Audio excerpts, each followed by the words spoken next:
Buenas tardes, Manu. Quería empezar con una frase de Calamaro, que es que solo hay una cosa mejor que la música, que es hablar de música. Entonces, pues nada, vamos a hablar de música un poquito y por hablar de actualidad, pues quería saber cómo está actualmente el proyecto de La Almendrita, el proyecto del disco. Pues mira, el proyecto de Blanca la Almendrita está, vamos, lo tenemos para su salida el 9 de junio preparado. Y a partir de la semana del 20 de junio vamos a hacer todos los envíos de CD a los mecenes y va a llegar el disco a las tiendas. Y bueno, pues un proyecto ilusionante porque hay muy buenas canciones, porque Blanca es una artista que hemos descubierto en Jerez gracias al 20 para Jerez y al amor que ella le tiene al Miguel y a toda la obra del Miguel. Y claro, se ha trabajado desde Jerez con gente muy cercana, porque está David de la Chica, que era el cantante y letrista de Palo Cortado, que digamos es la banda madre de Los Delincuentes, con la que el Miguel empezó a colaborar en la música, en la que también estaba Diego Pozo, que era su profesor de guitarra. Entonces David de la Chica, que luego fue corista de Los Delincuentes, y está ahí como letrista. Está Juan Romero como compositor y como productor, que es un chico que estuvo todas las grabaciones de Matajare, que es un tío que de Jerez que siempre se ha acercado mucho a nosotros, por donde nos hemos ido moviendo la gente, digamos, del entorno de Los Delincuentes. Y luego los músicos que han colaborado, pues igualmente gente muy cercana. Entonces, que esas canciones que llevaban hechas como hasta 10 y hasta 15 años, que todavía Juan y David no habían encontrado a alguien a quien pudiera defender esas canciones y que le cogiera el rollo a ellos, y que a raíz de que Blanca viniera al 20 para Jerez y la vieran en el 20 para Jerez y dijeran, esta es, ¿sabes? Esta tiene el rollo nuestro de aquí de Jerez, es garrapatera, es flamenco punk, tiene todo ese punto ella también, ¿sabes? Entonces, claro, y luego ellos cuentan con ella y luego a raíz de ir arrancando el proyecto es cuando me llaman y me dicen que quieren que yo lo edite, que quieren que les ayude con el registro de las canciones, que de algún modo asesore durante las grabaciones, que les ayude con las mezclas, con la producción, con todo lo que conlleva después lo que es la edición del proyecto, el sacarlo a la luz pública, el editarlo.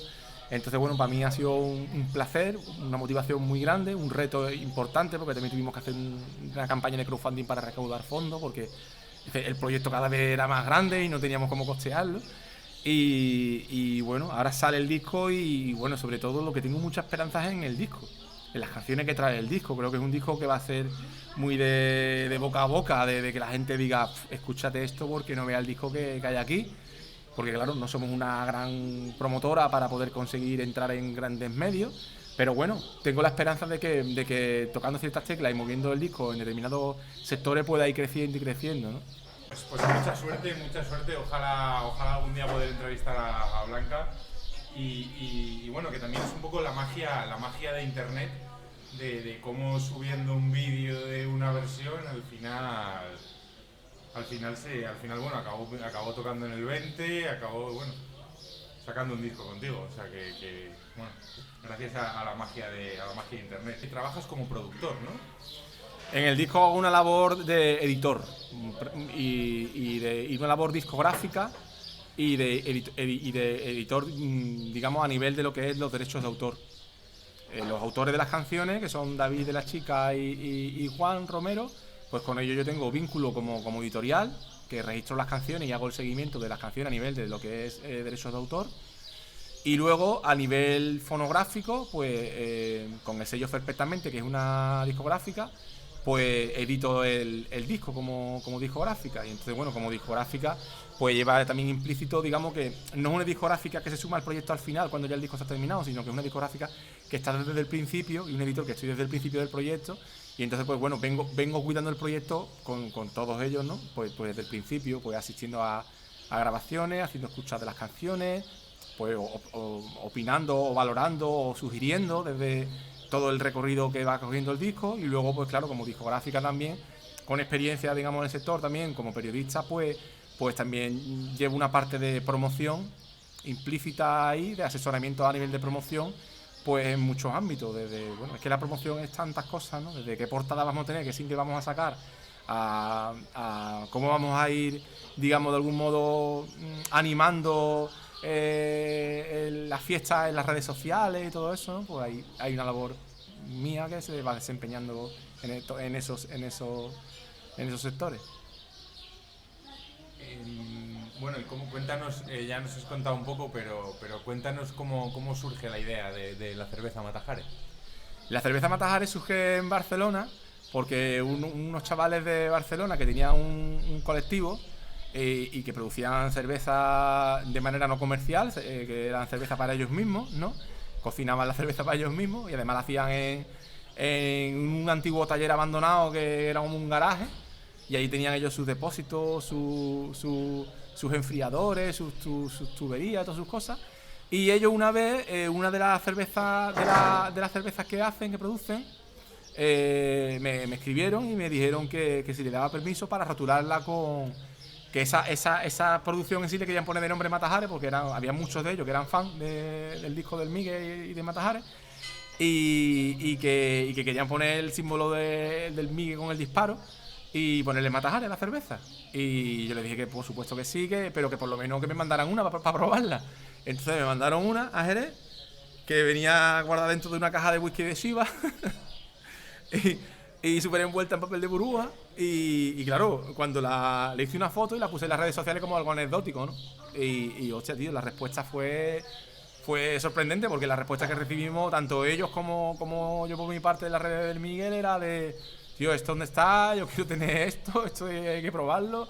Entonces, de ahí surgió la posibilidad, el sueño que tenían ellos de alguna vez poder irse a producir cerveza de manera, con su sello sanitario, ¿no? De manera oficial.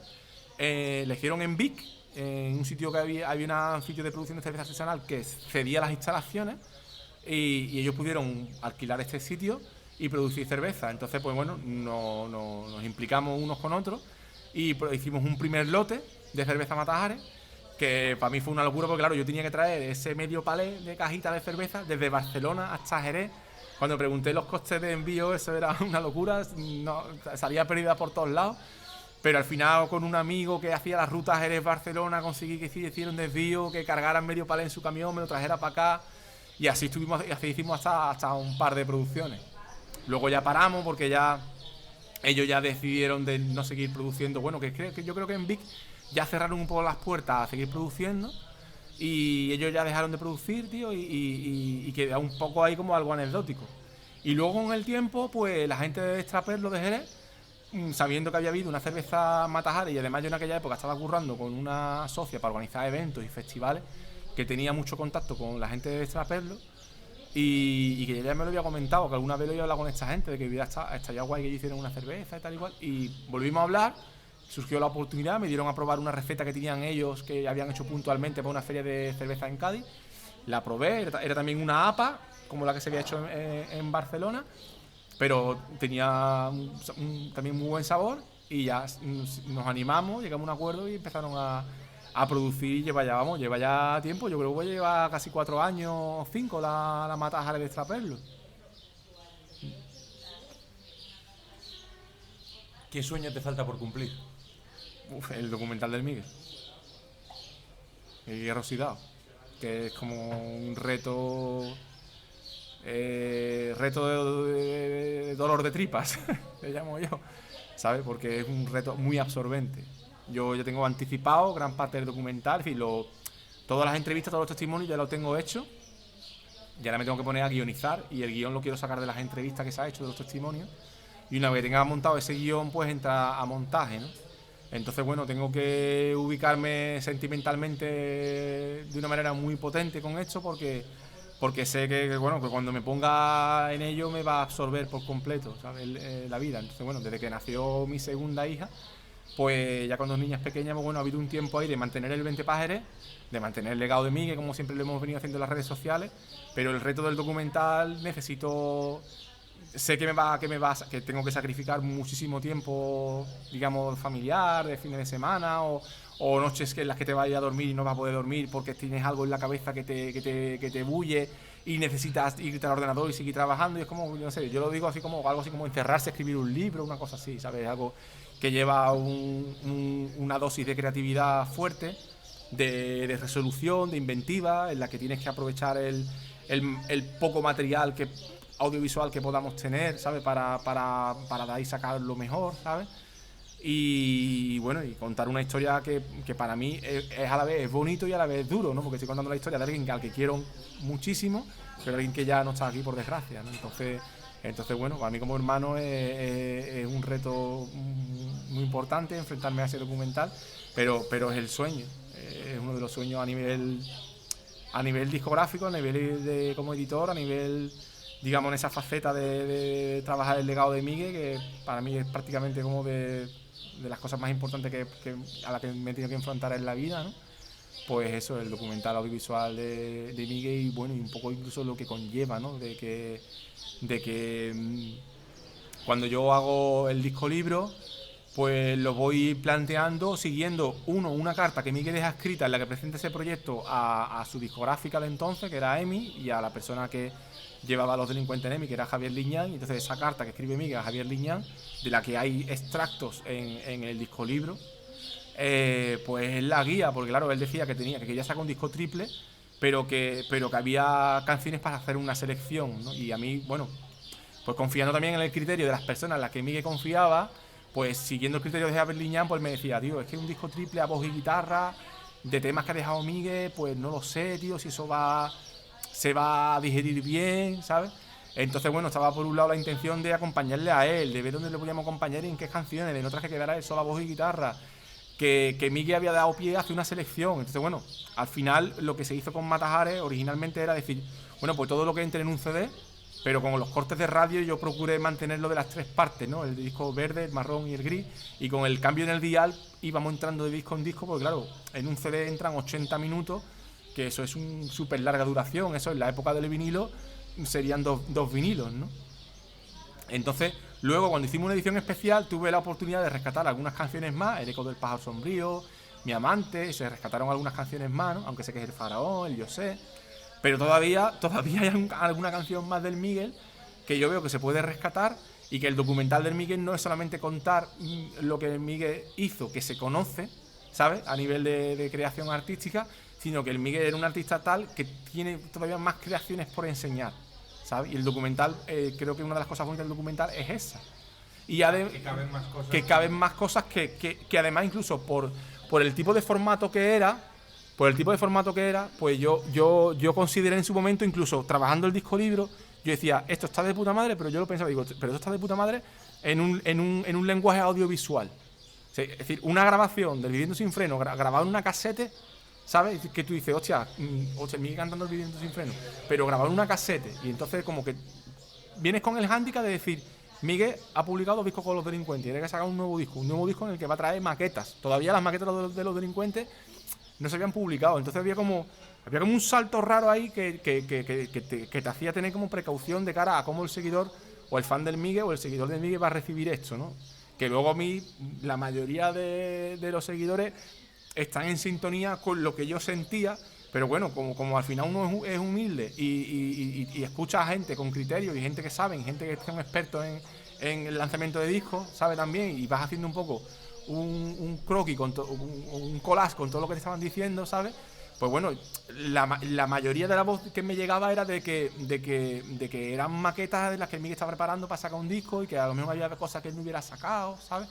Entonces eso me influía muchísimo. Luego, cuando ya publicamos, el feedback que recibo de la mayoría de la peña es, lo mejor es cuando está el Miguel solo con la guitarra, ¿sabes? Para mucha gente decir, esto es lo más puro que hay, ¿sabes? Esto es lo más puro que hay, él solo con la guitarra, desnudo con su canción, en la canción en origen, ¿sabes? Lo más potente, no hay nada más flamenco y más puro que eso, ¿no? Entonces, bueno, yo ahí tenía cosas que consideraban que estaban en ese punto, ¿no? Aunque sea una grabación de mala calidad, porque está grabado con un casete en casa, pero que yo veo que en un documental, en el que además tienes el apoyo de la imagen y la potencia de la contextualización, en el que hay alguien que está contextualizándolo en el punto en el que estamos, en el punto en el que hace eso, él, ¿sabes? Poder escuchar ahí esa grabación, aunque suene a rayo, porque está grabado en una casete Sanyo de esta, de que valían 2.500 pesetas, ¿sabes?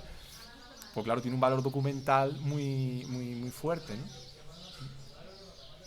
O sea que nos quedan canciones del Miguel todavía por descubrir. Sí quedan. Qué bueno. Llevas muchos años ya con el Hierro Oxidado, ¿no? Preparándolo. Sí, preparándolo, digamos, en lo que es preparación, desde que empiezo a trabajar el legado del Miguel, ya, como te digo, preparando el disco libro, ya hay cosas que me van apareciendo que empiezo a ver que su formato idóneo es el audiovisual, ¿sabes? De hecho, claro, pues muchos vídeos que tenemos en Matajare TV, muchos rescates que se hicieron, muchas cositas de la página web que yo tenía antes del Miguel, que tengo pendientes de volver otra vez a poner en abierto, pues había muchas cosas documental, fechas, conciertos, fotos, muchas cosas que, claro, en el disco libro del Miguel no entraba todo eso. El disco libro era, bueno, las canciones, las letras de las canciones y algunas fotos, ¿sabes? Pero no iba a hacer una antología. Entonces, la página web me dio pie para poder ubicar muchas fotografías y muchas cosas de históricas, de biografía, que no había ninguna página web, ni oficial, ni de seguidores del grupo, que habían hecho páginas web flipantes, que ubicaran esas cosas, porque claro, porque no tenían el dato, ¿no? Como yo sí lo tenía, de incluso haberlo trabajado en la carrera de Los Delincuentes como manager desde que me incorporo con ellos, con el primer disco ya en la calle, pero me incorporo y trabajo la gira del primer disco y la gira del segundo disco como manager de ellos, ¿no? Entonces, claro, yo manejaba un volumen de información, de datos, de fechas, de cosas, de poder ubicar los acontecimientos, ¿sabes? Que también supongo que ahí le añado también mi parcela como reportero, como periodista, ¿no? Y ubico eso y me voy encontrando esas cosas que veo que son material de documental audiovisual, ¿no?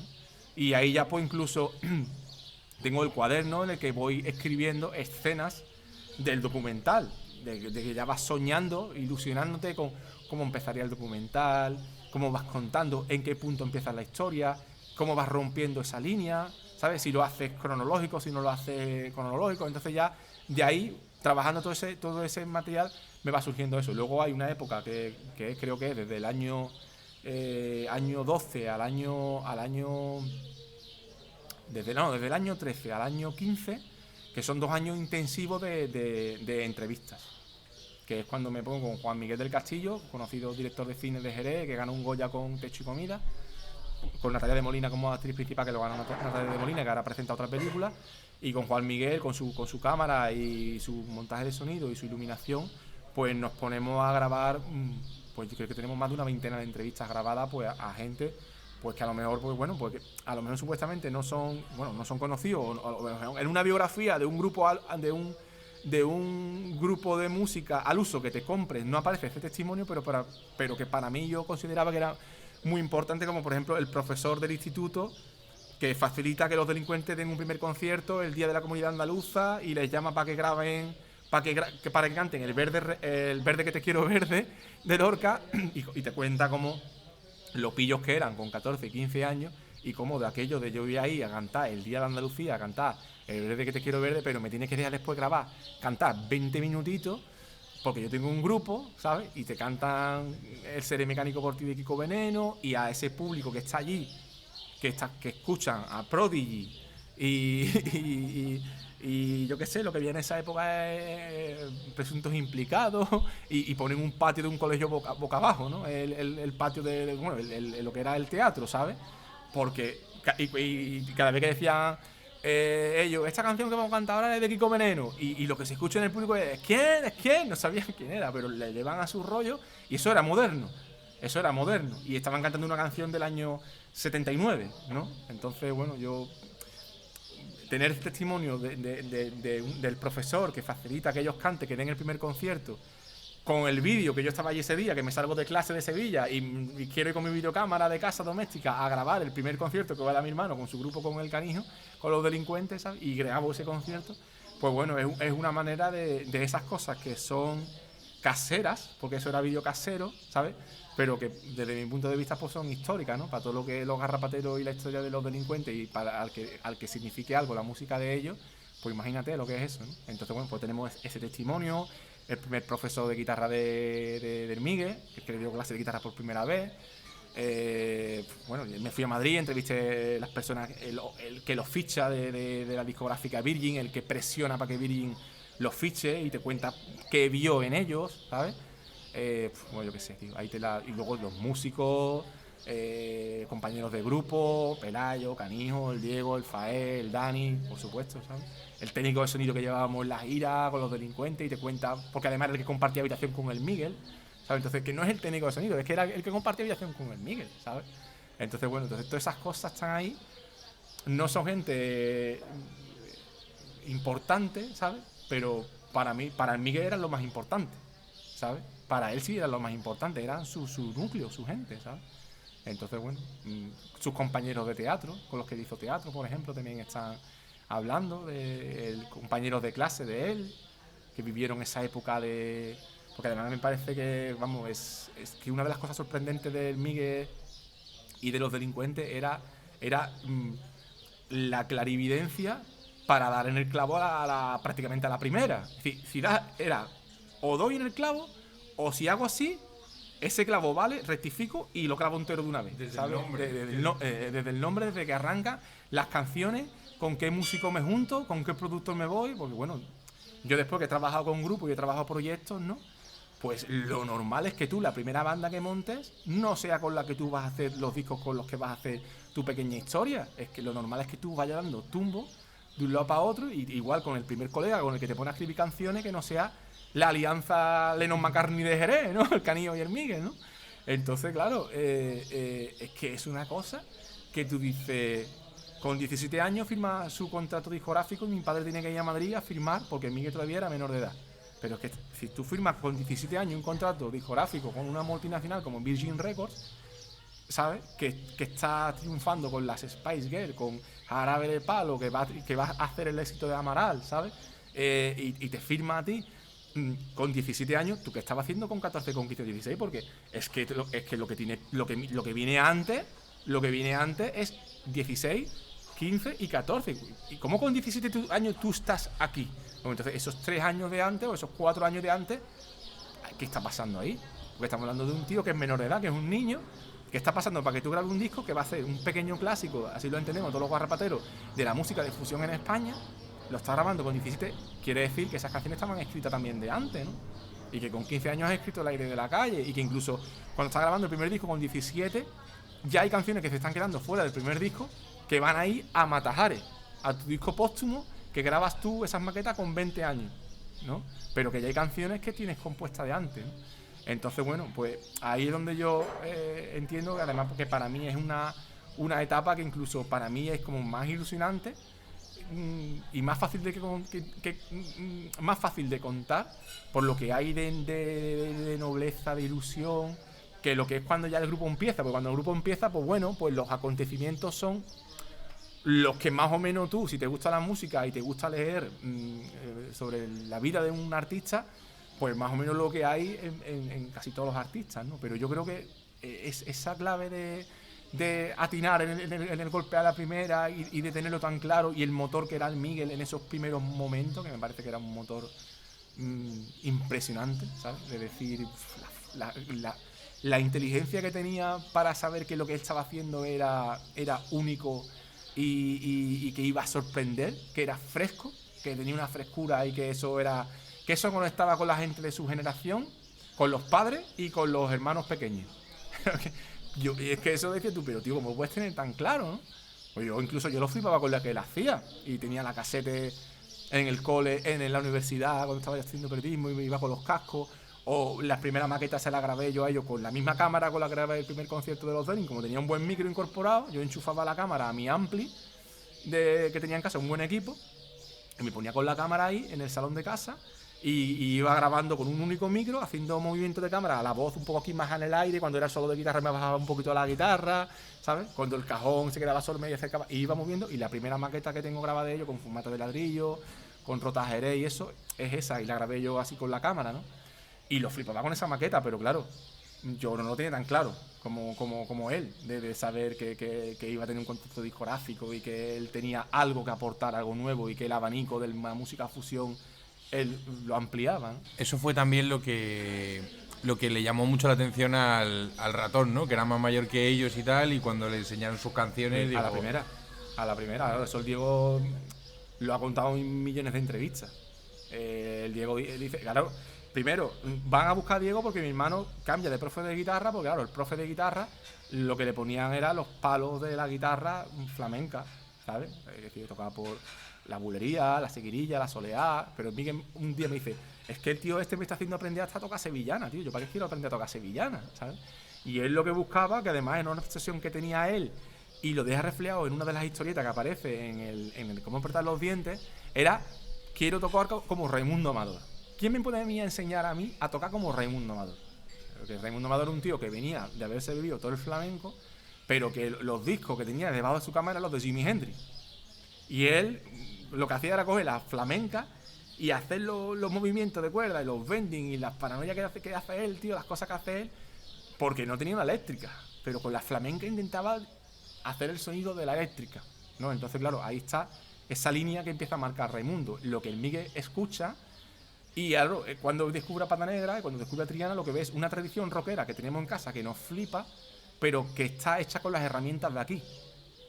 Y con lo orgulloso que él ha estado siempre de ser andaluz y de ser de aquí y de su campo y de sus animales, de repente yo entiendo que ahí el Miguel siente que encuentra la herramienta definitiva para hacer una música y no sentir como que se está prostituyendo, ¿sabes?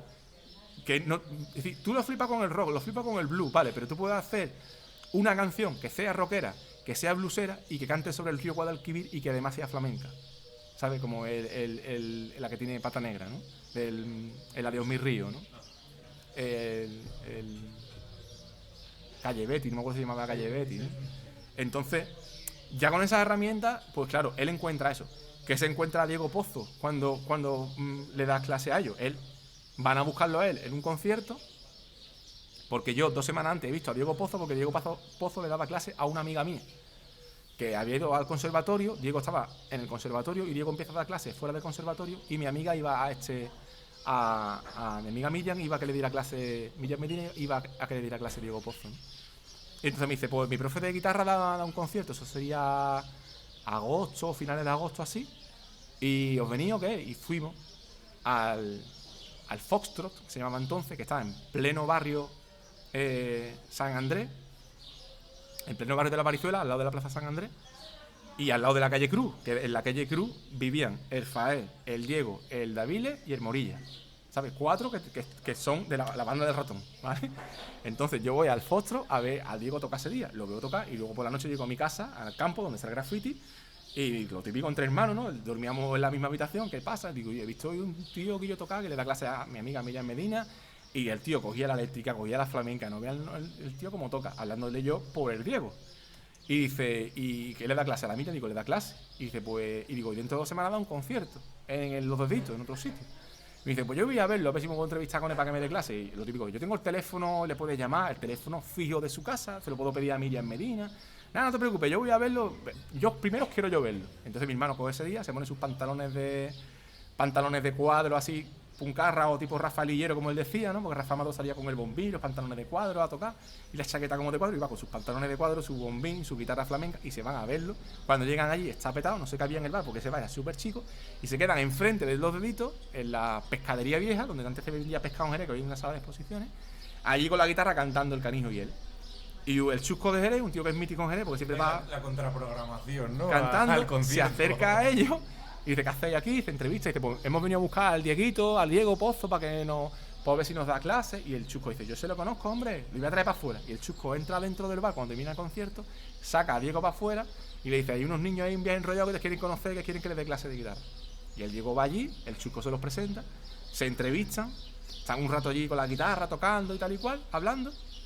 Y el Diego le deja al Miguel el teléfono fijo de la casa de su madre, donde el Diego vivía entonces en la calle Cruz. El Diego dice muchas veces que dice, yo qué sé, yo creía que este ni me iba a llamar ni nada. Entonces el Miguel le llama a la siguiente semana, el martes, le acuerdan el precio, que eran 5.000 pesetas al mes de la época, y el Miguel empieza a ir a clase de guitarra con el Diego. La primera clase es graciosa porque el Miguel va en la Derby Varian, que le puso de nombre La Cayetana, y el Canijo va con él y el Canijo se queda en la calle. Entonces Miguel llega arriba, sube a casa del Diego y empieza la clase de guitarra, y cuando llevan un rato y ya primero la seriedad de la clase, al rato como un poco más distendido, el Diego le dice al Miguel, dice, ¿y tu coleguita del otro día? Dice, allá abajo está. El Diego, ¿cómo? Dice, mi colega allá abajo está en la moto. Dice, tu colega está allá abajo esperando que terminemos la clase. Y el Diego se asoma a la ventana y ve al Canijo y dice, que yo súbete para arriba, tío. Y entonces dice, desde entonces, esto lo cuenta el Diego, ¿no?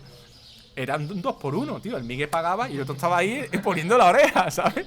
En la clase poniendo la oreja, pillándolo todo, ¿sabes? Dice, me estaban sangrando, pagaba el Miguel, pero venían 2 por 1. Y después dice que a la segunda o tercera clase es cuando ya surge el rollo de que ya ellos le dicen a él que tienen un grupo. Entonces, bueno, el Diego tenía entonces, creo que tenía 21, 20 o 21, el Miguel 14 y el Canijo 15. Claro, el Diego con 21 años dice, bueno, un grupo, ¿y ustedes qué hacéis? Versiones, y decía, algunas versiones tocamos, y empezó a decirle Pata Negra, Triana, nos flipa esto, y el Diego empieza a ver, decir, esta gente con 14 años no ve la música que están escuchando, ¿no? Y le cantan el Fumata de ladrillo. La primera canción que le canta es Fumata de ladrillo. Entonces, claro, el Diego dice, pero esto lo había escrito ustedes. Y Diego coincide que en esa época está con Palo Cortado, que es su grupo. Estaban grabando maquetas con Pelayo. Y Diego le habla a Josema García Pelayo. Diego le habla de sus alumnos de guitarra. Tengo unos alumnos de guitarra que son un flipe y los tienes que conocer, ¿no? Diego, el Faé o el Morilla. Y se venían a tocar con los del Diego. Tocaba Palo Cortado. Y el Miguel iba como guitarrista de Palo Cortado en muchos bolos, ¿sabes? Entonces iban compaginando, prestándose músicos, iban los dos ahí como intentando ganarse la vida en la música entre los dos, ¿sabes? Compartiendo, pues claro, la amistad que tenían tan fuerte, ¿no? Y la afinidad y la afición y los músicos. Volviendo por última vez bueno, por ahora a Hierro Oxidado, ¿cómo empezaría? Si se puede decir, o si nos podrías hacer un tráiler. Bueno, tengo ahí varias ideas, pero bueno, sobre todo empieza hablando el Miguel. Como el disco, ¿no? O sea, sí. Creo que no hay mejor manera de empezar que escuchando al Miguel, porque el Miguel tiene una cosa y es que, dices tú, ¿y qué pongo? Pues es que tienes como 5 o 6 perlas que en 15 segundos deja sentar su filosofía, ¿sabes? Es la grandeza de, yo qué sé, de los artistas, ¿sabes? De lo complejo hacerlo sencillo. Y las dificultades que tenemos los que somos más, que intentamos analizar las cosas más o ser más científicos, y es que lo sencillo lo hacemos complejo, ¿no? Teorizamos, no sé cuánto, no sé qué, y el artista que te emociona es el que es capaz de transmitir con algo muy sencillo, con algo muy básico, y tú, el sentido de la vida en nada, ¿sabes?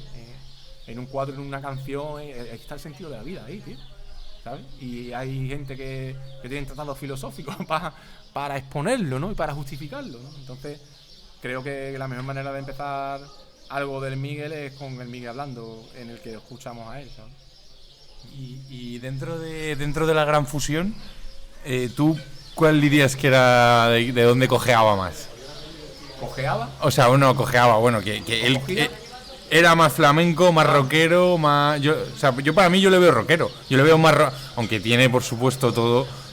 Pero yo le veo al final más rockero, más como que le tira. O sea, yo, por ejemplo, la primera vez que he escuchado el Back in Black ha sido en un concierto de Los Delincuentes. Es la primera vez que lo he escuchado en directo. O sea, ¿tú cómo le veías más? ¿Cómo le ves más? Porque... O sea, esa pregunta es difícil, ¿eh? Es difícil porque, claro, es un poco el rollo de eso de cuando te dicen ¿a quién quiere más? ¿A papá o a mamá, no?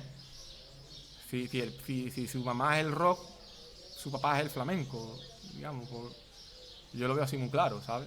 Es decir, si su mamá como lo primero que te entra a ti dentro ahí es el rock, pero claro, el flamenco es tan importante para él también, y el sitio de donde es él, ¿sabes? Y la guitarra de palo, ¿no? Porque él decide coger una guitarra de palo. Entonces, es difícil, tío. Es difícil. ¿Tú crees el Miguel nunca hubiera cogido una eléctrica? Bueno, el Miguel la cogió. Sí. El Miguel la cogió y hay una versión del Sapo Verde, la toma alternativa del Sapo Verde, que está el Miguel con una eléctrica. Lo que pasa es que la va rasgueando. Era una Fender, que le prestó un Strato que le prestó el Diego. Y en una época en la que estaba en casa, estuve un tiempo en casa así, antes de descanso, antes de reiniciar la gira del primer disco, que tuvo un parón la gira y reiniciamos después, en primavera, pues para divertirse y eso, empezó a maquetar él canciones en casa, con un portátil que nos prestó el manager que teníamos entonces, y con las Fender esta, tío. Y entonces maquetó El Rey del Regalí, maquetó La Madriguera, maquetó El Sapo Verde, El Podenco Gripao, y con la eléctrica hacía cositas, y se grababa, y él mismo se dobló la voz. Yo creo que sí, yo creo que en ese sentido, aunque el Miguel evidentemente el sonido que más le gustaba era el de la guitarra flamenca, yo no veo que el Miguel se cerrara No, al final los buenos artistas evolucionan y los malos se estancan, ¿no? Totalmente. Si él, yo lo que veo es que si el Miguel alguna vez hubiera utilizado la guitarra eléctrica, es porque de verdad la guitarra eléctrica le hubiera aportado a la canción. Yo me acuerdo, por ejemplo, en el primer disco me contaba él mucho el debate que hubo con la batería. Batería sí, batería no. O eléctrica sí, eléctrica no. Eso es un debate fuerte. O como le flipaba la guitarra callejera de Pata Negra, que era voz y guitarra, ¿sabes? Y que con las guitarras, porque tú golpeas una guitarra y haces percu, ¿no? O tú sacas grave bordonera o sonido grave de la flamenca y estás tocando un bajo. Un bajo ya está el golpe de un cajón también, puede simular, ¿no? De ahí, ¿no? Entonces, pero bueno, cuando él vio que esas canciones realmente crecían, sobre todo él y el Canijo, ¿no? Porque eso lo hablábamos siempre, ¿no? Los equipos eran Pelayo y Diego por un lado y el Miguel Canijo un poco por otro, digamos, en el sentido de los compositores de las canciones, el grupo, digamos, original y el productor, arreglista y Diego, que después también se incorpora como miembro del grupo, ¿no? Pero digamos, por un lado, los que son responsables de entregar un disco que la discográfica no diga y esto qué coño es, que me había entregado, ¿no? Y la calle, la anarquía y la libertad, ¿no? De los otros dos que dicen esto sí mola y a mí me da igual que aquí no haya puente o que el estribillo aquí no siga las reglas establecidas de lo que tiene que hacer una canción, ¿no? O que aquí tengamos un montón de canciones en los que no hay una batería y ¿qué pasa? Damos caña de otra manera, ¿no? Pero claro, cuando te pones a grabar en un estudio, pues que si la claqueta, que si el tiempo, el metrónomo, ¿no? Que si respetar el sitio de cada uno para que al final sea la suma de todo. Eso no es lo mismo que poner a tocar en la calle o ponerte en un concierto, hacer ruido y a poner al público boca abajo, ¿no? Ahí tienes que poner a la gente boca abajo, teniendo ciertos cuidados que en un concierto no hay, ¿no? Que cuando compones una canción no lo hay, tío. Pero bueno, tenías la ventaja de que la canción, la música era muy fresca y de que, aunque eso de algún modo se editara, se estructurase para que estuviera en un disco, ¿no? Pues para que no perdiera esa fuerza, que es lo que yo veo que la suerte que tenemos, digamos, de lo bien que se trabajó todas las canciones que hicieron ellos, ¿no? ¿Cómo era ir de gira con el Carromato Peleón? Pues era como una excursión. Como cuando en el instituto llevas como 3 meses que no sales, que te comes todas las horas ahí hasta última hora y de repente viene una excursión, ¿sabes? Y aunque nosotros hacíamos la excursión todos los fines de semana, cada vez que quedábamos para subirnos en el autobús, la sensación era de excursión. De instituto, de gente joven, de gente que no hay nadie que subiera al autobús o que antes de subirse al autobús viniera mal o trayera cosas negativas, ¿sabes? De tengo estos problemas, las cosas que te encuentras después en la vida cuando ya eres más mayor, ¿no? Allí era como de puta madre, tío, que nos vamos a tocar por ahí a disfrutar, ¿sabes? A disfrutar con la responsabilidad de que había que ir a un ayuntamiento, de que estábamos haciendo promoción, de que había un montón de gente currando en torno a un proyecto, ¿no? Una discográfica que prestaba un montón de servicios, una agencia de management, una editorial, la gente que currábamos desde Jerez, ¿no? Todo eso, ¿no? El autobús que nos llevaba el chofer que siempre quería trabajar con nosotros, al contrario que con otros grupos. La compañía de autobuses que buscamos trabajaba con más bandas. Bueno, pues cada vez que había que sacar a ese autobús con esas bandas de gira, los choferes no querían. Los echaban a suerte porque nadie quería llegar a esas bandas de gira. Pues para venir con los delincuentes había que echarle a suerte porque todos querían venir con los delincuentes, ¿sabes? De gira, porque el trato era de hermandad total y absoluta y no había nadie por encima de nadie y los técnicos de sonido, los choferes, todos éramos una piña total, tío. Entonces pues eso era algo precioso, tío, de vivir, ¿sabes? Y los problemas que pudieran surgir, pues lo que solía haber era anticipo, que nos anticipábamos, ¿sabes? Los unos con los otros a las problemáticas que pudieran surgir, porque bueno, cada vez que vas a dar un concierto, pues aunque tú previamente hayas intentado preparar ese concierto al detalle y decir, necesitamos, para que el concierto salga bien, pues hacen falta unos requisitos técnicos y de digamos de camerino, distancia, carga y descarga. Tú te tienes que mover y tienes que ir ahí a ese día, tienes que dar un concierto, tienes que ir a trabajar Y para trabajar te hace falta unas herramientas, ¿sabes? Y si te faltan ciertas herramientas, hostia, pues empiezas a sentirte como cojo, ¿no? Como a tener que buscar cosas con las que suplir esa herramienta que te falta, ¿no? Y bueno, una herramienta que te falta, pues hay presión de tiempo, porque tú llegas al sitio y en 2 horas tienes que montar, probar sonido, ¿sabes? El artista, pues, si puede descansar antes de dar el concierto mejor, ¿no? Porque como es lógico, ¿no?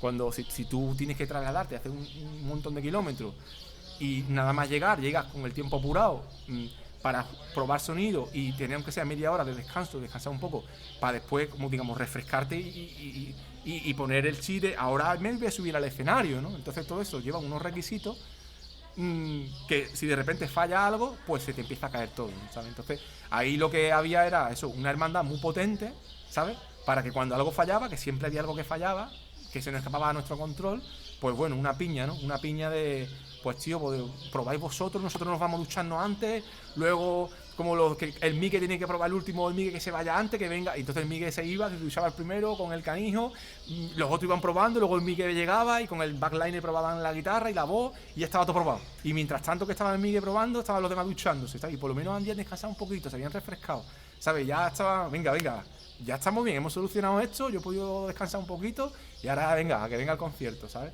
Pues, y así, pues nos íbamos cubriendo. Es que eso, además de que los conductores quisieran ir con vosotros, yo supongo que también al público le transmites ese buen rollo. Claro. O sea, esa fiesta empezaba. En la prueba de sonido ya estaba la gente allí flipándolo. En los que se pudieran quedar ya estaban allí flipándolo, ¿sabes? Y en la prueba de sonido ya había, pues desde el micrófono ya había chistes, ya había bromas, ya estaban ahí diciendo paranoias de ellos, ¿sabes? Cosas de tarro de ellos, ¿sabes? Y luego ya durante el concierto, claro, el público lo que recibía era una cosa de vamos pasárnoslo bien, vamos a disfrutar de esto. Y terminaba el concierto y todo el que se acercaba a que le filmaran, le dedicaran el disco, le hicieran una dedicatoria, la pregunta habitual era ¿cuándo volvía a venir a tocar por esta zona? Porque estamos hablando de una época en la que no existía Facebook ni Instagram. Lo que había eran páginas web y foros. Y el foro, y todo el mundo no tenía conexión a internet, porque los de la tarifa plana era una cosa como que a ver cuándo empieza la tarifa plana, en algunos sitios habría, en otros sitios no, y el internet iba lentísimo. Yo todavía la primera gira de Los Delincuentes la curro con un fax, firmando los contratos por fax. Y el correo electrónico, alguna gente con la que yo me escribía me decían, ¿el correo electrónico eso qué es? ¿Sabes? A mí me mandas un fax. Entonces eso del año 2001, 2002, 2003 era a base de fax. El correo electrónico, la firma digital, eso era Star Trek, ¿sabes? La firma digital, eso no existía. Entonces nos cogió esa transición, ¿sabes? Entre la época antigua de comprarse discos y todo. Lo que sí había era Altos Manta, eso sí estaba allá, pero te tenías que comprar el ordenador con la grabadora o comprar el disco a alguien. Al final seguías estando en el formato físico, ¿sabes? El MP3 empezaba, así estaba ya también rulando, pero tío, cualquiera no sabía manejar el emule, o todavía los MP3 para escuchar música no existían, tenías que estar pasándote de MP3 a WAV y pasarlo a disco, ¿sabes? En esa etapa de ahí era cuando estábamos nosotros haciendo los conciertos, la gente, pues bueno, sí que había gente que tenía internet y en el foro había cierta actividad, en el foro de la página oficial del grupo había cierta actividad y comentaba los conciertos, lo que le había gustado y tal, pero no todo el mundo tenía internet, y internet no estaba en los móviles.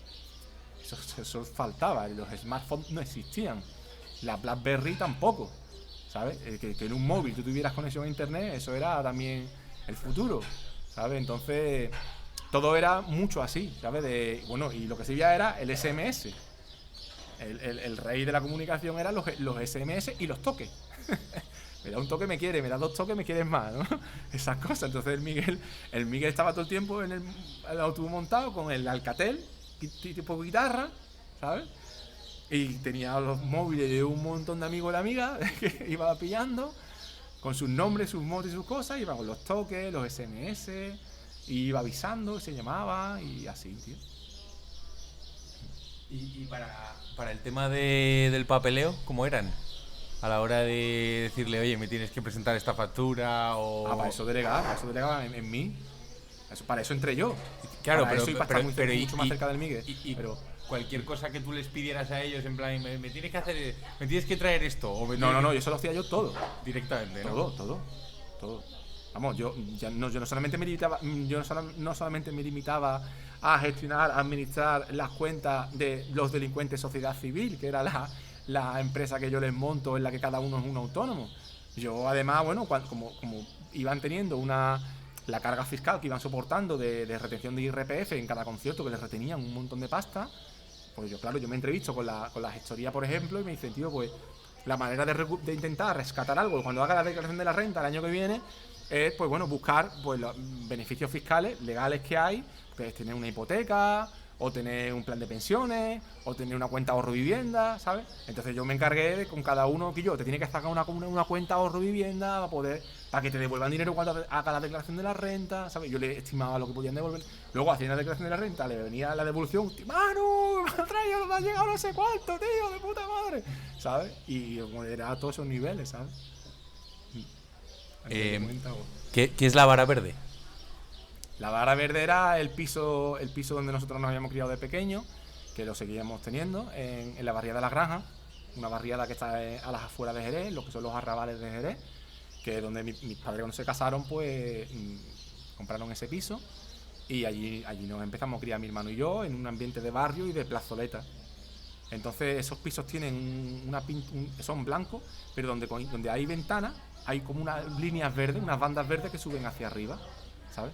Entonces cuando ya nosotros vivíamos en el campo y seguíamos teniendo el piso, pues nosotros, como seguíamos estudiando, yo seguía estudiando en la Granja, por lo menos por algunas tardes me iba a estudiar al piso, mi hermano estudiaba en el instituto, pero algunas veces pues se iba ya con los colegas al piso, el piso estaba vacío, pues para nosotros, íbamos allí nosotros hasta en el piso.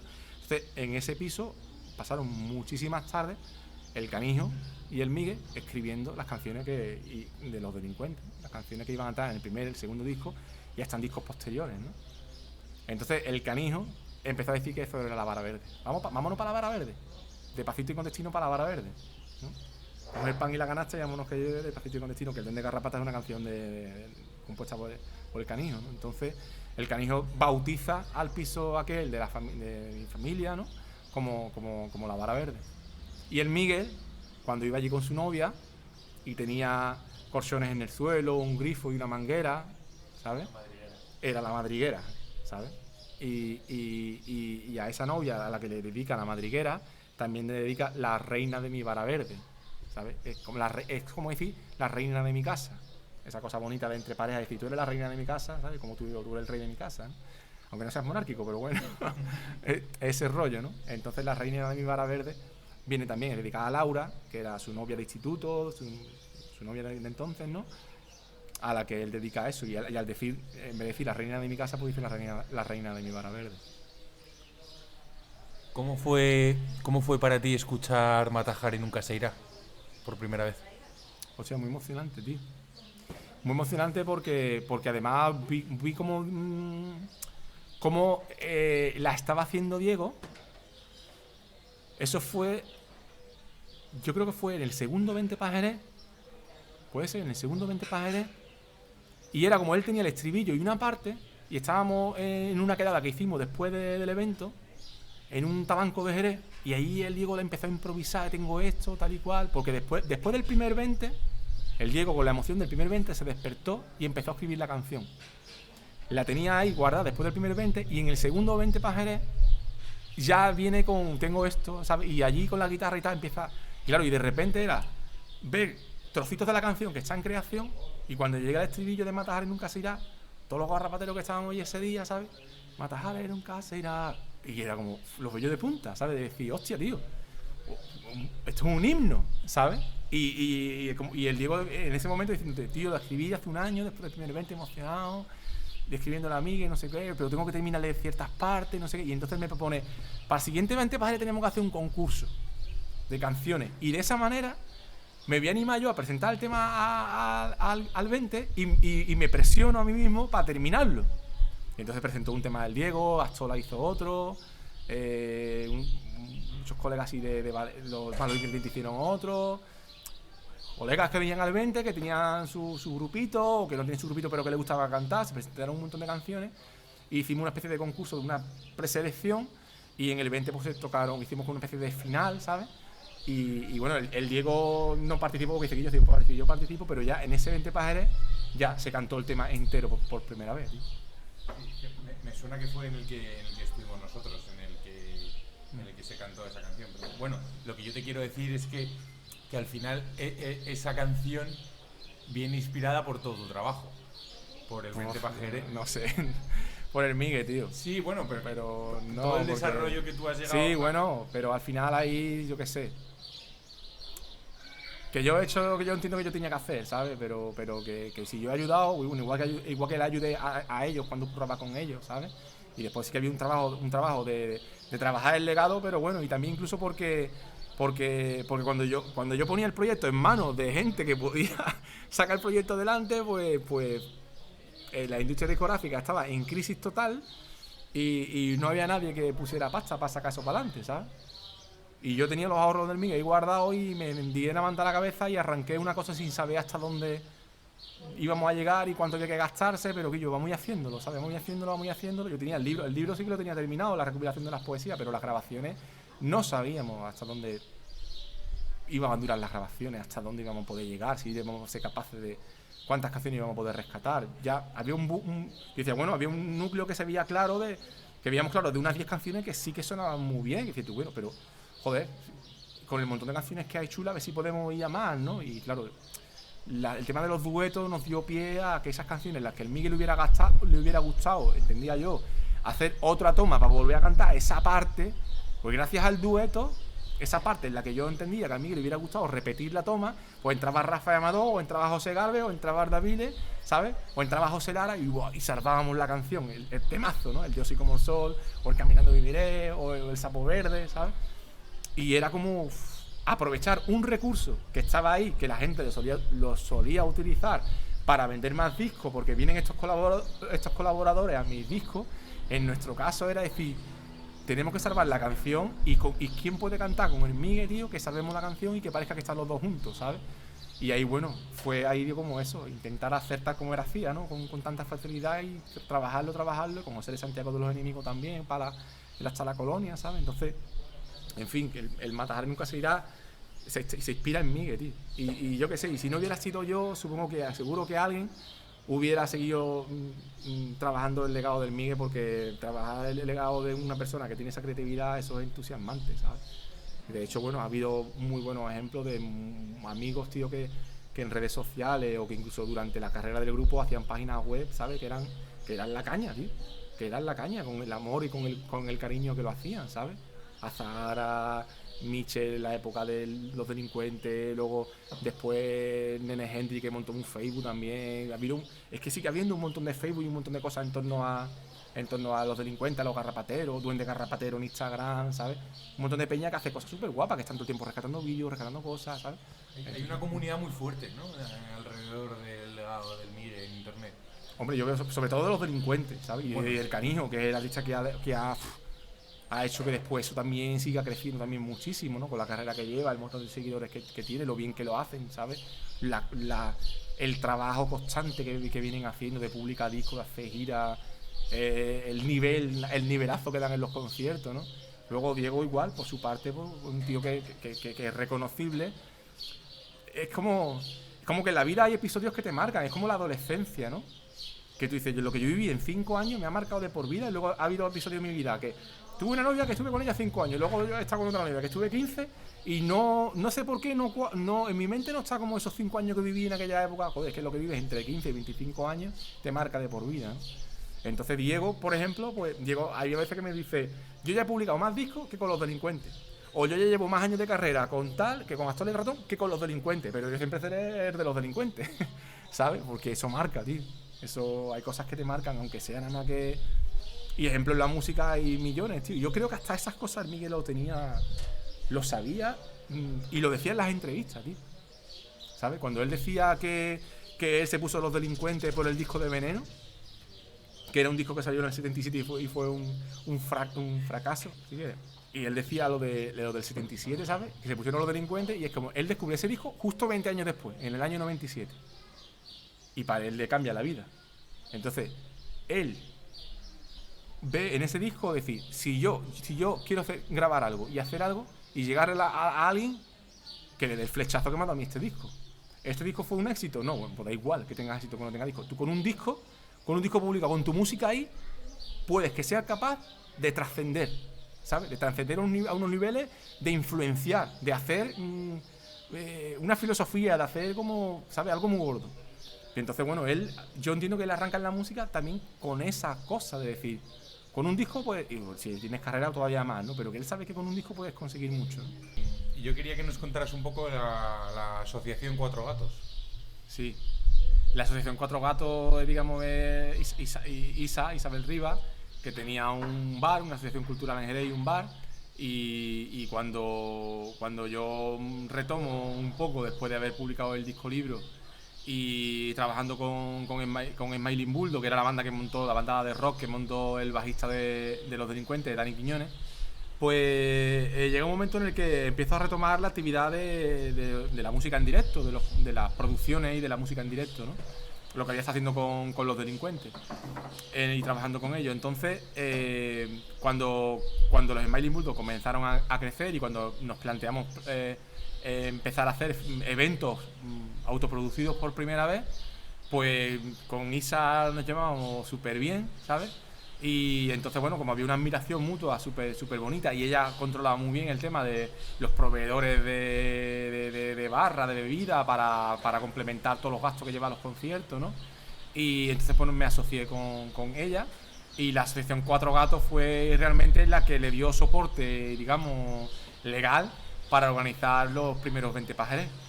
Luego Isabel, pues también atendió una vocación que tenía ella súper bonita de ser profesora de yoga y montó una academia de yoga que le va súper bien con ella y yo me alegro pero un montón, ¿sabes? Y entonces, bueno, pues ya me vi cuando ya Isa se tuvo que implicar 100% en su academia de yoga, pues ahí creamos nosotros la Asociación Cultural 20 Pajerés, que es la que viene organizando el evento todos estos años últimos. ¿Quién es, que tú sepas, la gente que ha venido desde más lejos al 20 Pajerés? Hostia, Paraguay y creo que recordar Uruguay también y Colombia, Manchester, que yo sepa, que me hayan comunicado, me han dicho, cogí un avión y voy para allá desde este sitio del mundo, ¿no? Sí, Sudamérica y norte de Europa. ¿Y la historia que más te haya sorprendido de algún garrapatero que te hayas encontrado por el mundo o de alguno que haya venido al 20 Pajerez o alguien que... Hostia, sí, muchas. Hay muchas. Algunos los conozco y los considero así como amigos, ¿no? Lo primero que se me viene a la mente es Juan Pablo Duarte y Guido Coll, son dos chicos de Argentina, profesores de universidad en Córdoba, la ciudad argentina de Córdoba. Y me escriben y me dicen que van a venir a un congreso de psicoanálisis en París, que posiblemente sea la única vez que van a venir a Europa, que vienen con sus parejas y que en los días que pueden coger antes del congreso de París, sus parejas han decidido ir a Roma y que ellos se vienen a Jerez porque son garrapateros, ¿sabes? Entonces, claro, imagínate, no sé, para empezar, el orgullo y luego la responsabilidad. Yo he sentido como una especie de responsabilidad. Decir, hostia, tío, esta gente a lo mejor no vuelve a Europa en su vida y han elegido Jerez. No van a ver ni Roma, ni París. Bueno, París sí porque van al Congreso. Ni Londres, ni Madrid, ni Barcelona, o sea, ni Granada. Y entonces vienen a Jerez y es como, bueno, pues te pones ahí un poco mano a la obra, en plan, donde llegáis a Madrid, te ayudo con cómo tienes que llegar a Jerez, con dónde te vas a quedar. Al final se quedaron en el piso de la Vara Verde, que en esa época se quedó, que lo teníamos de alquiler, y justo la semana antes el inquilino se fue y les oferté que se quedaran en el piso de la Vara Verde y les hice un tour por Caños de Meca, San Lucas, por Jerez, ¿sabes? Estuve con ellos. Coincidió que en Sevilla se grababa en esos días el programa Nos gustan los bares o la cuestión de los bares que hizo Juanito Macandé con Lorena Castell, y en el Chiringuito se montó una fiesta muy bonita entre Juanito Macandé, la gente artistas de Sevilla cercanos, Martínez del Compás, el Canijo de Jerez, que también estuvo ese día allí, el Marco, Y yo esos días a Juan Pablo y a Guido le dije, oye, se está moviendo esto en Sevilla, tío, podría ir allí, por lo menos veis Sevilla y vaya a ver la grabación de un programa de televisión que luego, bueno, entre el público garrapatero y eso, es un programa que caló fuerte. Y si tú ves ese programa, mientras que están cantando Juanito Macande y el Canijo, en el fondo ahí tocando las palmas están Guido y Juan Pablo, ¿sabes? Que los mandé para allá, ¿sabes? Entonces, bueno, eso me pareció especialmente potente, porque incluso ellos, por ejemplo, cuando cogieron el avión en Buenos Aires y venían para acá, Sandra, una chica de Buenos Aires que también escribía mucho, que también participaba mucho en las redes y que pinta, pues y pintó un cuadro en el que está el Miguel, la foto del Miguel que aparece en el Matajares no otras más, y en la camiseta esa que tenemos que pone Miguel solamente, y lo puso el rostro del Miguel. Y está como en el cielo y todo el cuadro es una foto que yo había compartido de nuestra casa en el campo, ¿no? Entonces súper bonito. Entonces Sandra fue al aeropuerto de Buenos Aires a llevarle esta pintura en tela a estos chicos que la traían enrollada, casi fresca todavía. Hay algunas manchas de que venía enrollada y de que la pintura todavía no había secado del todo, y esas manchas es porque venía enrollada en el pergamino tío, en la tela, porque la traían ellos casi recién hecha para España, ¿sabes? Esa historia súper bonita, tío. Luego, de Colombia, la chica que vino de Colombia, que antes, Luisa, que antes había llamado por teléfono para decir, bueno, yo es que necesito hablar contigo porque es que me llega a mí que de una manera que necesito comentártelo a ti, ¿sabes? Que tú eres su hermano para que lo sepa, la manera tan fuerte en la que me llega a mí, y por lo menos decirte lo que estoy en Colombia y que me hace muchísima ilusión algún día poder ir a Jerez y que todo lo que está en mi mente pues poder vivirlo, ¿no? Y ver esos rinconcitos que inspiraron tanto al Miguel, ¿no? Y Luisa pues llegó también a venir al 20 para Jerez y bueno, mucha más gente. Entonces bueno, eso es que yo me imagino que si yo fuera, uno de mis sueños de mi vida es ir a Estados Unidos y recorrer la Ruta 66 escuchando la Creed en Clearwater Revival, ¿sabes?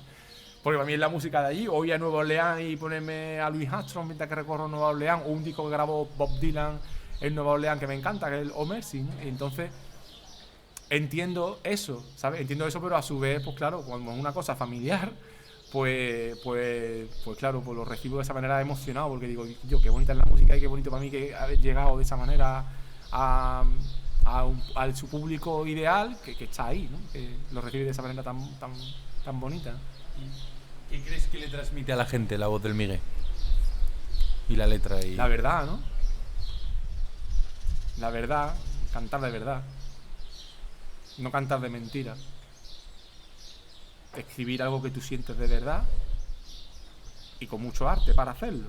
Porque claro, tú puedes cantar la verdad, pero darle la musicalidad a una determinada palabra, eso es un arte que para mí es como, yo qué sé, yo desde fuera lo veo en Miguel, admiro tanto me gusta tanto la música, me gusta tanto el cine, la creatividad, la pintura, que cuando hay alguien que es capaz de coger lo que supuestamente la palabra que pasa por delante de mí todos los días y que yo no lo veo musicalidad, que alguien sea capaz de coger esa palabra y ponerla en la canción y cantarla de esa manera para llegarte con su verdad, ¿no? Entonces, claro, eso es algo muy potente. Entonces yo lo que veo es eso, son artistas que yo creo que lo que yo veo, ¿no? Lo que siento cuando yo me pongo a escucharlo cuando retomo otra vez las escuchas otra vez fuerte con su obra.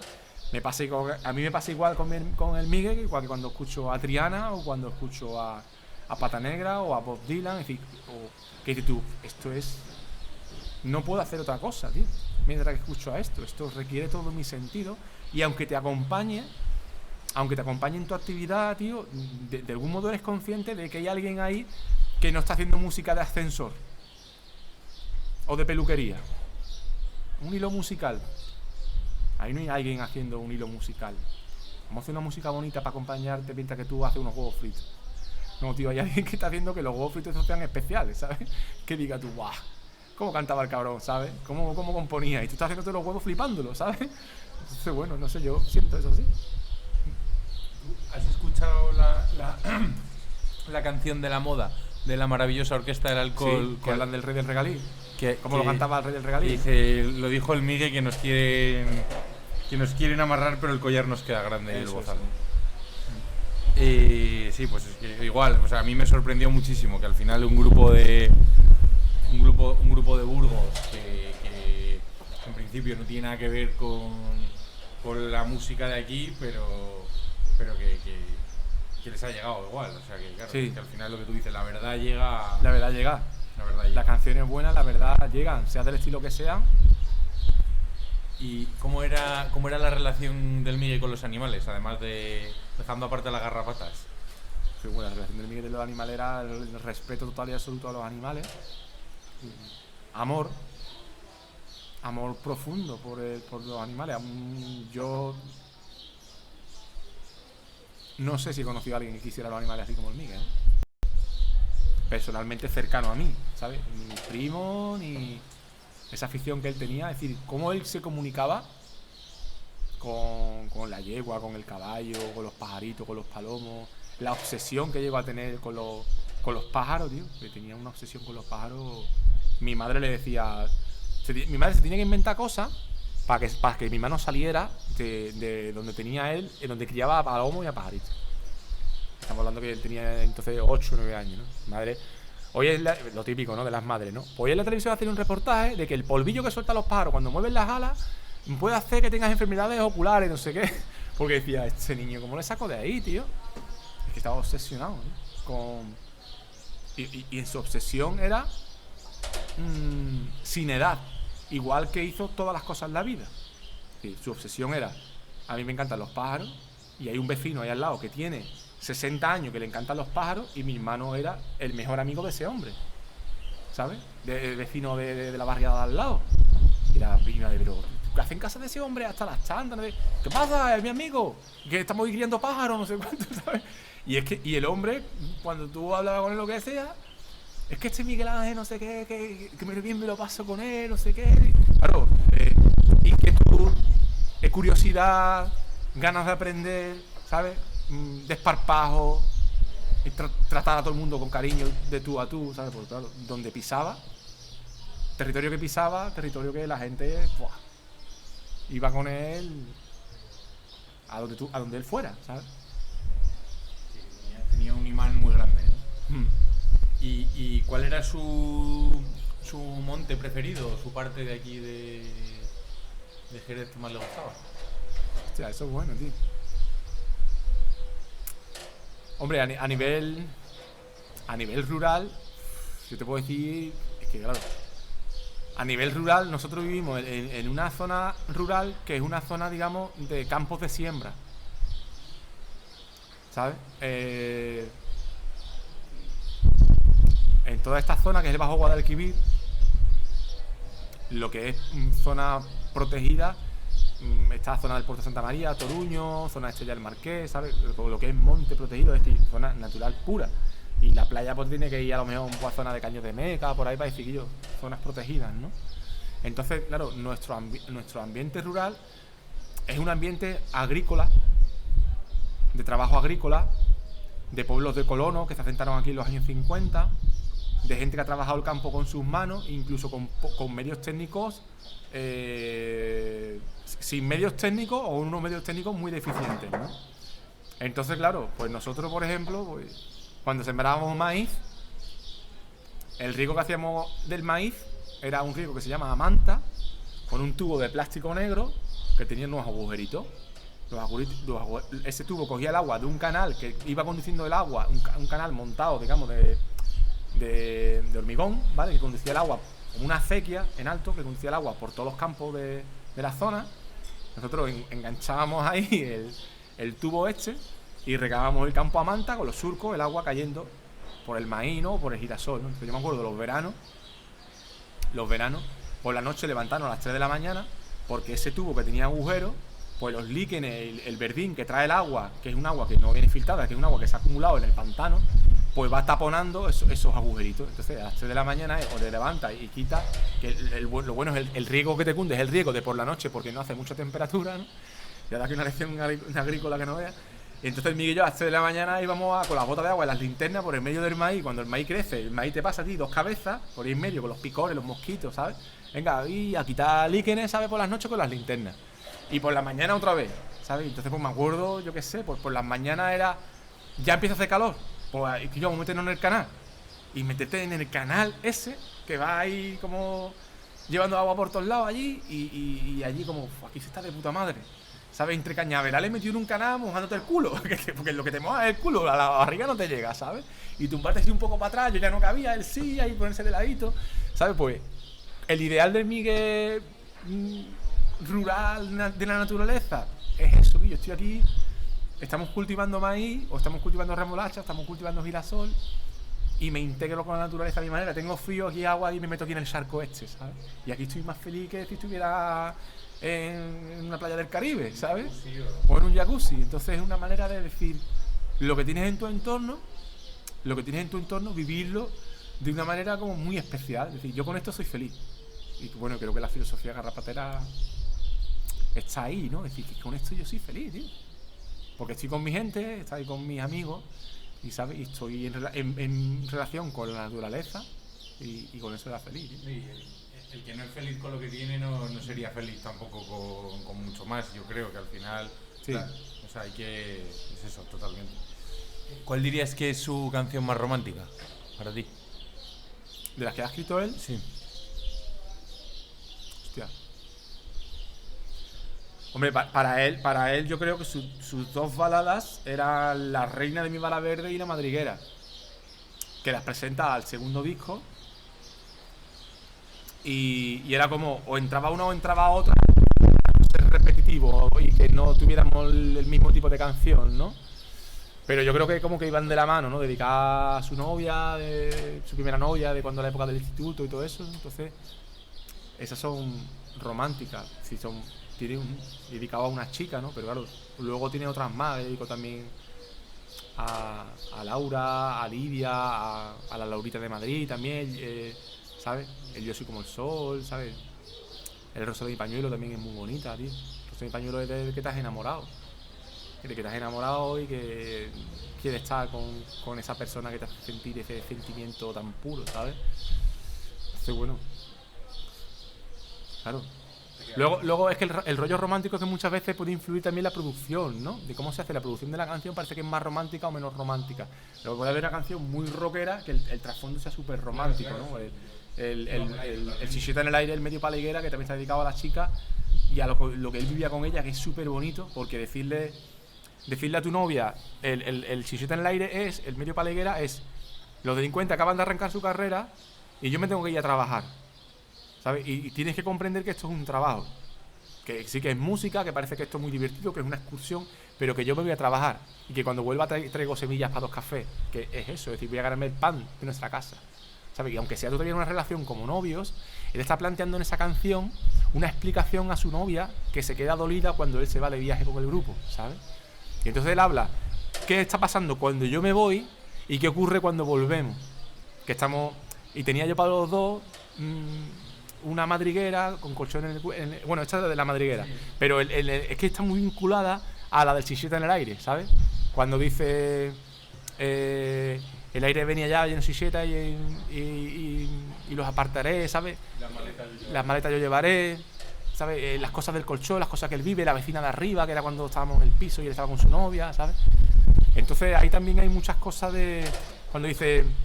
Me marcho para trabajar y a veces tengo que falsamente sonreír también. Pues me parece que esto también es muy romántico, muy bonito, de reflejar las explicaciones que tú le quieres dar a tu pareja, de que, bueno, del esfuerzo que tiene que hacer una pareja cuando quiere estar todo el tiempo juntos y hay que separarse para irse a trabajar, ¿no?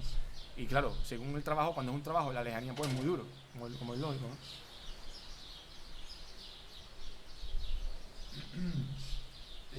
¿Qué películas os gustaba ver de pequeños?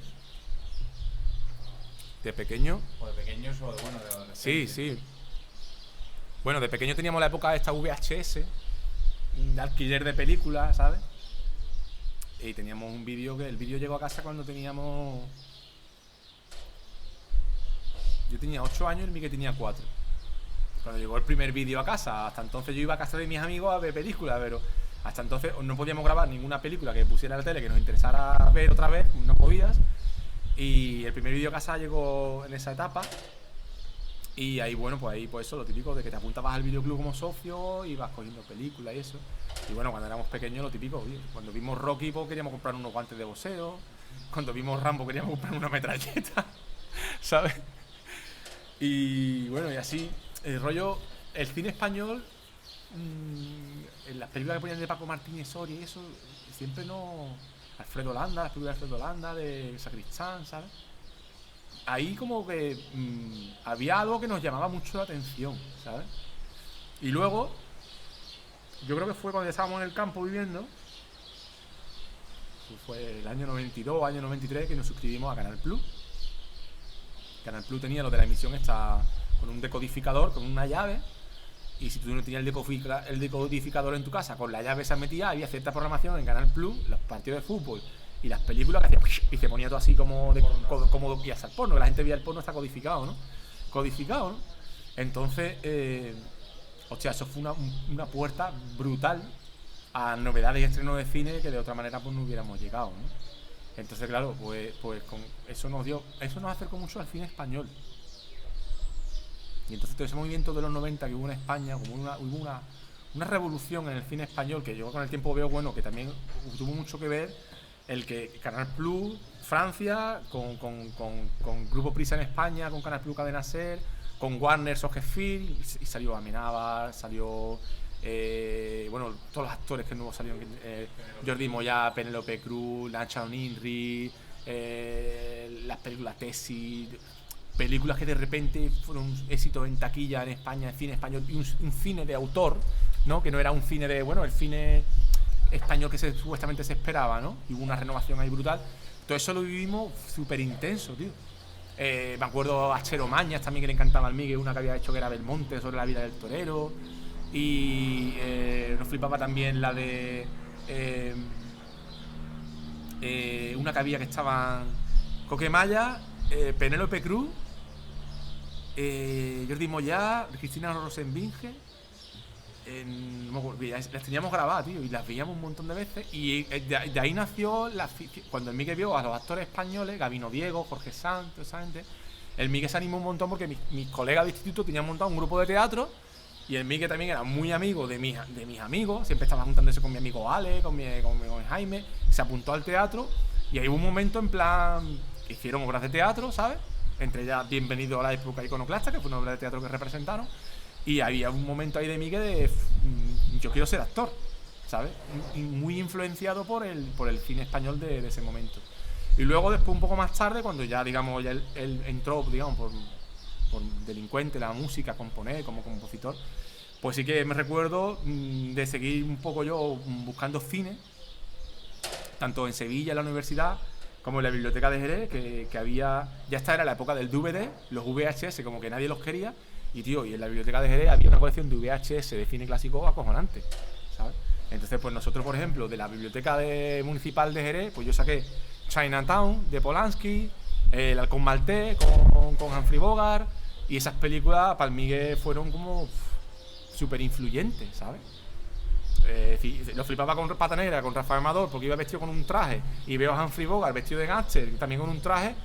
Yo me quiero comprar ya un traje, ¿sabes? Y la gira del primer disco de Los Delincuentes, que casi todos los compañeros, todos los amigos iban como eran antes de grabar el disco, que era con los pantalones de globo multicolor y los gorros con las bolitas y eso. Y de repente el Miguel en medio vestido con un traje, ¿sabes? Y dices tú, hostia, tío, nota que hace que vestido con un traje. Es que le está flipando en ese momento, le está flipando el Halcón Maltés, ¿sabes?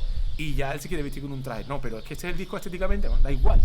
Él le da igual eso. Así que me da igual que el disco sea el disco de eso. Yo ahora estoy flipándolo con esto y aquí cada uno que se vista como le da la gana, ¿sabes? Sí, entonces, en la arquitectura del aire de la calle va con el rollo de los trajes, ¿sabes? Entonces, bueno, él tenía ese punto de... También cambiaba. Hay veces que también le gustaban mucho las camisas estas que se ponía Rafael Amador, ochenteras, que ahora se llevan, las que se llevan ahora, tío, que son las camisetas estas playeras, ¿sabes? Que de eso estaban totalmente descatalogados, no viendo dónde encontrarlas. Y me acuerdo que una vez me dijo, antes de publicar el segundo disco, que yo quiero buscar las camisetas rafaelilleras, tío, las camisetas estas de los años 80, que los hombros eran un montón de caídos y eran un montón de estampadas y parece como de seda, como fresquitas. Y como yo ya estaba estudiando en Sevilla, pues digo, tío, pues en Sevilla, en la calle Amor de Dios, hay un sitio que se llama El Ropero, allí ropa de segunda mano, seguro que allí encontramos. Y fuimos allí y se compró ese día 4 o 5 de esas. Y hay playback de él presentando el segundo disco, que están con esas camisas, que yo me lo llevo a Sevilla a buscarlas, ¿sabes? Para terminar, te diría que nada, que mil gracias una vez más por este ratito. Sé que estás, de momento que tienes el proyecto del documental ahí todavía por salir, pero yo quisiera preguntarte si tú ves, por ejemplo, en el futuro un museo del Miguel en Jerez. No sé. No sé, en Jerez es muy difícil. En Jerez lo veo muy difícil. El de Lola Flores o se ha abierto hace poco, o creo que todavía ni se ha abierto. En San Fernando el de Camarón también se ha abierto hace poco y estamos hablando de Camarón y de Lola Flores, ¿sabes?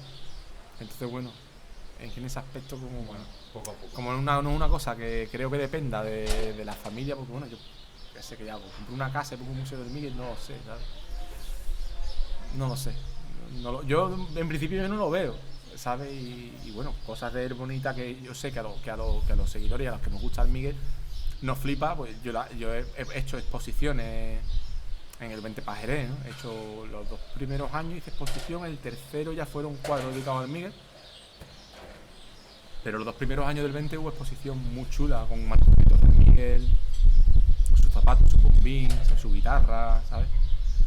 Su traje también, ¿sabes? Pero tío, yo qué sé, es que como es una cosa que queda en casa, ¿sabes? Yo lo tengo guardado como recuerdo mío de casa, ¿no?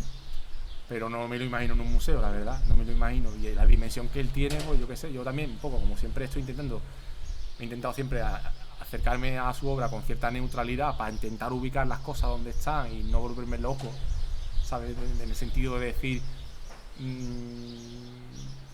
yo le doy un valor, pero bueno, sé que una cosa es el valor que tú le das y otra cosa es el valor que da el público y otra cosa es el valor que le da un gran público, ¿sabes? Y como además él, en esa carta que te cuento al principio un poco de cuando Matajares dice será un disco de culto con respecto a su obra, ¿no? Que él estaba preparando su obra póstuma, pero que él no sabía que iba a ser póstuma, evidentemente, ¿sabes? Y como él quería que fuera un disco de culto y yo, con las cosas que viví con él, de lo que es un disco de culto, ¿sabes? Sé lo que significa eso, es un disco que no se está promocionando prácticamente en los medios y que son artistas minoritarios, que no son para un gran público, pero que no paran de calar, y que al final hay un montón de gente que incluso llegan muy lejos, que dicen, a mí el que me influyó es este, de verdad es este, ¿sabes? Entonces, bueno, eso me da a mí cierta tranquilidad en el sentido de que no tengo que buscar hacer, no sé, como cosas que significan un esfuerzo publicitario y promocional que implique tener que pelear en ciertos campos en los que ya estás peleando con gente que está peleando ahí porque están invirtiendo mucho dinero en eso, ¿sabes? Entonces, bueno, en ese sentido, pues me siento cómodo pensando que, bueno, que esto queda por su propio peso. O sea, claro, que el tiempo pone a cada artista en su sitio y que el Miguel, donde está su obra, creo que él estaría súper contento, ¿sabes? De saber que su obra está ahí y que si de algún modo le está llegando eso a él, que él está muy contento como su obra está ahí en el sitio que ocupa. Bueno, pues nada, pues muchísimas gracias. Gracias a vosotros.